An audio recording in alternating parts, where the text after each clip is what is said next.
गुजरातमधील बेरोजगारीचे भयान चित्र दाखवणारा हा व्हिडिओ आहे। आपल्या देशामध्ये सर्वात जास्त तरुणाईंची संख्या आहे, मात्र त्याचबरोबर देशामध्ये बेरोजगारी देखील आहे। याचा अंदाज तेव्हा येतो जेव्हा एका नोकरीच्या जागेसाठी शेकडो अर्ज केले जातात। चॅनलवरती नवीन असाल तर MM मराठी न्यूजला जरूर सबस्क्राइब करा। अनेक योजना राबवून देखील देशातील बेरोजगारी कमी होण्याचं नाव घेत नाहीये। दरम्यान सध्या सोशल मीडियावर एक व्हिडिओ व्हायरल होत आहे। यामध्ये हॉटेलमध्ये नोकरीच्या अपेक्षेने हजारो तरुण मुलाखत देण्यासाठी आले आहेत। यामुळे गर्दीमध्ये हॉटेलचं रेलिंग देखील तुटले। याचा व्हिडिओ सोशल मीडियावर तुफान व्हायरल झालाय। व्हायरल झालेल्या व्हिडिओत गुजरातमधील एका हॉटेलमध्ये नोकरीसाठी जागा होत्या, त्यामुळे ओपन इंटरव्ह्यू ठेवण्यात आला होता।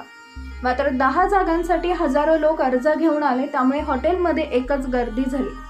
या उमेदवारांमध्ये अक्षरशः ढकलाढकली झाली। अगदी या ढकलाढकलीमध्ये हॉटेलचे रेलिंग देखील गर्दीमुळे तुटले, त्यामुळे काही लोक खाली देखील पडले। सोशल मीडियावर याचा व्हिडिओ तुफान व्हायरल झाला। येणाऱ्या काळात तर यापेक्षा भयानक परिस्थिती निर्माण होणार आहे। तुम्हाला काय वाटतं?